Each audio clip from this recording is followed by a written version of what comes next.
Joining me now to talk about all of this and other topics, Kellyanne Conway, counselor to the president. Good evening, Kellyanne. Good evening, Brett. Well, you heard a little bit of that. First of all, these specifics. The president, she's Omarosa in an interview saying that the president knew about the WikiLeaks emails before they came out, and that she's been interviewed by Special Counsel Mueller. Your reaction to that? Well, that's the first I heard of either of those from Omarosa. There's a lot that she's saying that's new, of course. I mean, I will say that as recently as this morning, Omarosa referred to President Trump as her mentor, and obviously she's known him almost the longest of any of us here, going on 15 years. He gave her many chances on The Apprentice, obviously in the campaign here in the White House.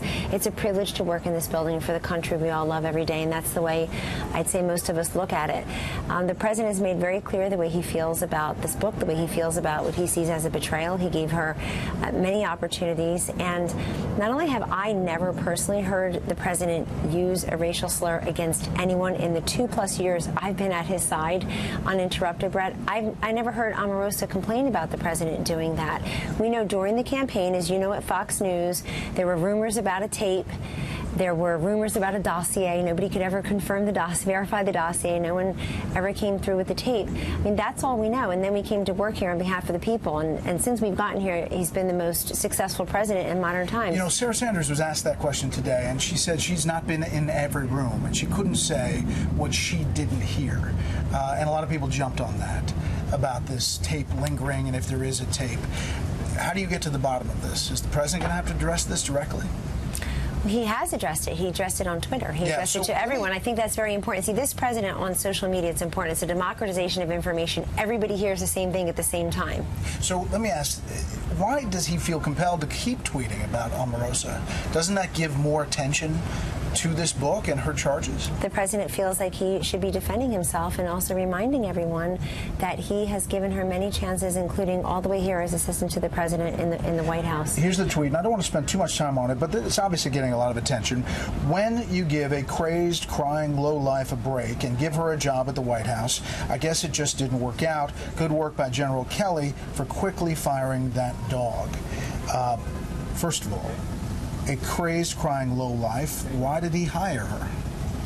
Well, the president knew Omarosa for many years, and she had been very active on the campaign. I was looking at clips just today where she is speaking extemporaneously in mid to late October 2016, Brett, with Donald Trump right behind her, waiting to introduce him at a rally in Charlottesville, North Carolina, where I was. And she was emphatic about how great he would be for all Americans, including African Americans. In fact, she worked here for 1 full year. And if I were Omarosa, I would try to take more credit for being part of what ended up being the lowest unemployment rate among African Americans, a pro-school choice, pro-charter platform for this president, prison reform, drug reform, so many different things, skills, training and education, higher education, things that will help everybody, including men and women of color. Years ago, or 2 years ago, people would tout this poll that Donald Trump had 1% among African Americans nationwide. That was a phony poll, but that didn't stop everybody from touting it. Now he's at 29% among African Americans in some polls. They see the progress.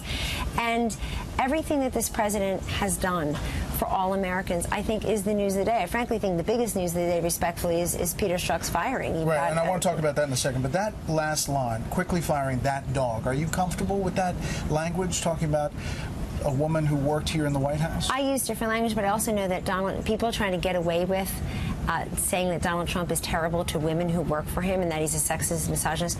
Why would I be standing here in front of the White House working in this building if I didn't think this man was doing great for all Americans? And by the way, if I felt that he wasn't respectful toward women, he's an excellent boss to women.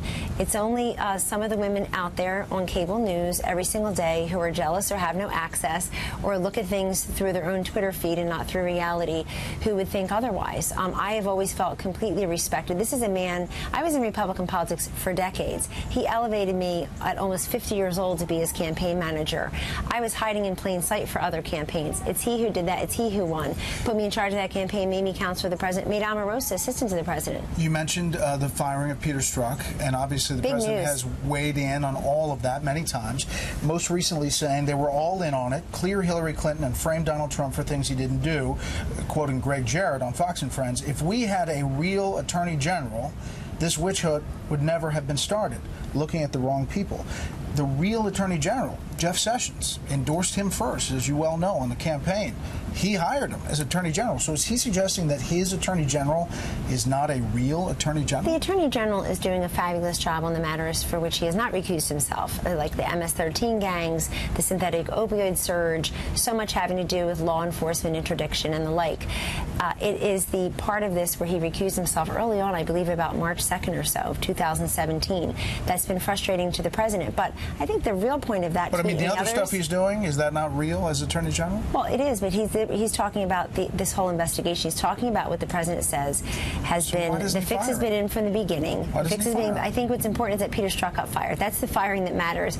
You've got Peter Strzok, Andrew McCabe, Jim Comey. Bruce Orr is still at the Department of Justice on the taxpayer dollar. Why? When we know he was in cahoots with Christopher Steele trying to dig up dirt on Donald Trump. Why? Because they were so desperate to prop up their presidential candidate of choice, Hillary Clinton. They knew then she would be a turkey of a candidate. Very weak, very pathetic, uncompelling, unsaleable to the American public. And they thought they had to go get dirt on Donald Trump. The president is merely saying, let's investigate both sides of this equation. Now Peter Strzok left. Everybody saw him testifying in front of Congress. He looked like a punk with a smirk on his face. And now it's a big deal. He raised $300,000 in a GoFundMe page. Mainly that's what some people are doing with their Trump tax cuts, I think. I want to ask you two substantive questions, the things that make a difference to a lot of people. One, NAFTA. Is this coming to a conclusion? Is this going to be wrapped up, especially with Mexico? The team has been working very hard, I mean, literally day and night on the negotiations with Mexico. And the new Mexican president, along with our president... Mexico. Right, Mexico. Let me start there. They've been really working on this deal with Mexico and hoping maybe that can be a model for a deal with Canada. But you know this president.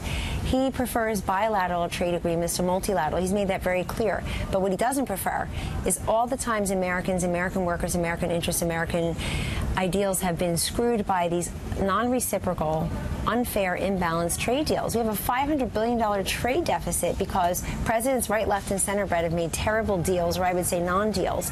This president has promised to balance that up. So with Mexico, folks have been working on this for a very long time. And they feel like they're in the final home stretches. They do. They feel like they're in the final home stretch. They make that very clear to us. I won't get ahead of the president in making the announcement, but dealing with Mexico separately and then perhaps Canada, we're hopeful for that. Last thing, prison reform. He said Thursday, one of the single most important things we're doing is help former inmates creating jobs. Single most important. Are you thinking that it's reality that you're going to get prison reform across the finish line? The president is very committed to making sure that the people who have paid their debt to society and would be eligible for release do. But we also want to make sure that they're eligible for one of the 6.6 million jobs that have been created, the skills education, the employment opportunities. We're working with Secretary Acosta, Department of Labor. We had this roundtable with Jared Kushner and the president in Bedminster on Thursday. I participated with state attorneys general and governors, and they are sharing their best practices. This president is also at the same time making tremendous strides on the nation's roiling drug crisis, the crisis next door. It's opioids, it's heroin, but it's also meth, and making sure that we're treating the whole person, a whole of government approach, Brett, to treat the whole person. I think people have been languishing for far too long to pay their debt to society. So this president is very committed to helping people, and that's the latest example of that. Well, Kellyanne, we appreciate your time. Thank you very much. Feel free to bring the president out next time. He said his regards. I ran right from the Oval Office. I almost thought he was going to come with me. He said, tell Brett I said hello. Next so hello. Kellyanne, thanks. You got it.